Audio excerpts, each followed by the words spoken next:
Unless you're recording it or something like that, then I'll use it. But first of all, thank you very much for coming out today. The weather's kind of nasty, although it's warmer, and I appreciate seeing friends that I haven't seen in years, and family, and more friends that I haven't seen in years, and new people that I'll meet today as well.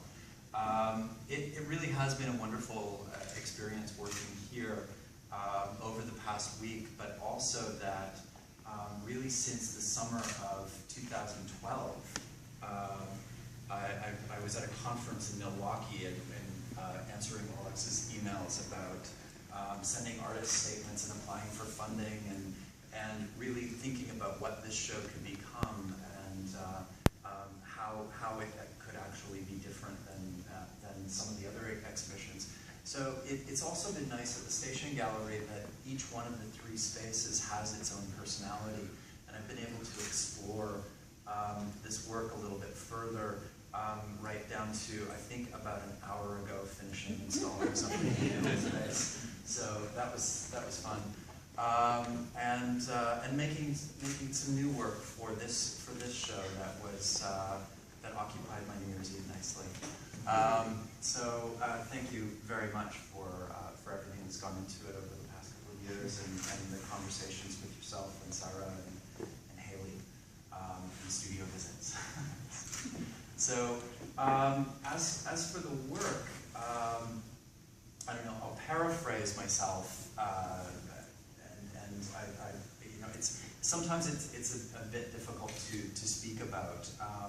But I have actually gotten fairly comfortable, I guess, with speaking about visual limitations and fear of blindness. I remember saying to Sheila Stewart here that I used to work with a few years ago that I was supposed to be doing research, and I inadvertently made the most painful body of work that I'd ever made. And you know, it is the kind of thing that oftentimes this work is fairly. It's something that has defined my life in more ways than I care to admit. Wait a minute, I just admitted it.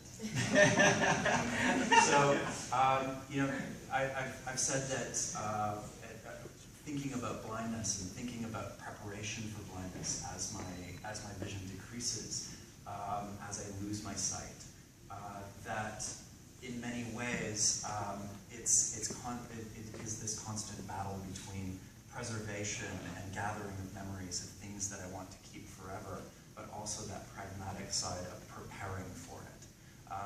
So many of the works in the show are that combination, or maybe even the tension between preservation and preparation.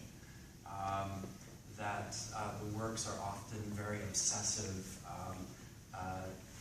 These are Reader's Digest condensed novels that I've chosen because they are already damaged. They've already been edited.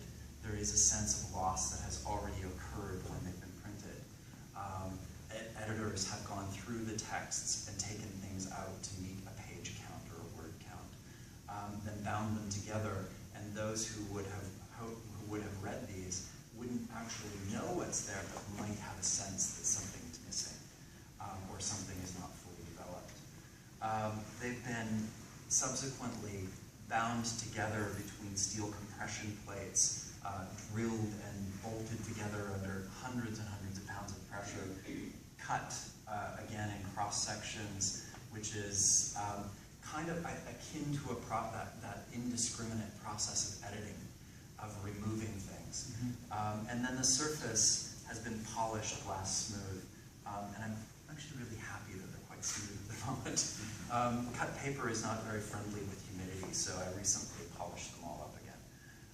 And then new text that is most often sort of derived from sort of fragments and excerpts from journals that I've kept while traveling, thoughts and things that I've written, but they are fragments. Oftentimes it's a very frustrating experience of going around this exhibition that seems like there should be a linear way to read it, but that you're always met with something that ends fairly abruptly. Some words that appear to move.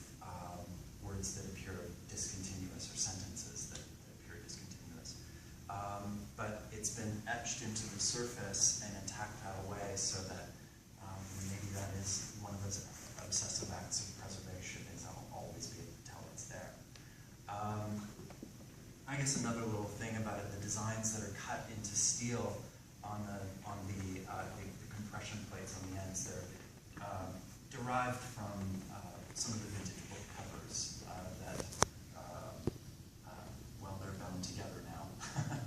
But it turns each surface into a tactile or a haptic experience, something that can be read by touch, by movement. So feel free with this installation to take the magnifier around the space and explore what's written there. It moves fairly easily, although if you get to a corner and it feels like it doesn't want to go, just be careful with it and you're good to go. But do feel free to move it along and explore the work. In the middle space, there's a series of works that are in vitrines that are these large aluminum or mahogany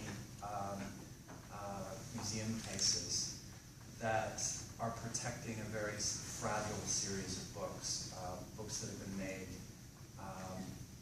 resembling the little moleskin journals that I keep, but they, rather than writing the text on, it has been cut from the surface, or from the pages. You can see perhaps what's below it, but you can't, you don't have any access to it. It's there, but there's no real way to read it. So reading in the show becomes a process of wandering around, of gathering fragments, and maybe piecing together a more poetic sense of time and place, as is suggested in a lot of the writings. There's a video installation in the back, in the third space, that I'm not sure if my friend Pina is here yet, but she will be around sometime soon. And she is completely blind and went blind very suddenly.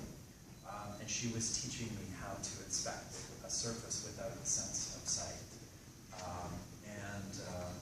So that kind of mentorship and is met with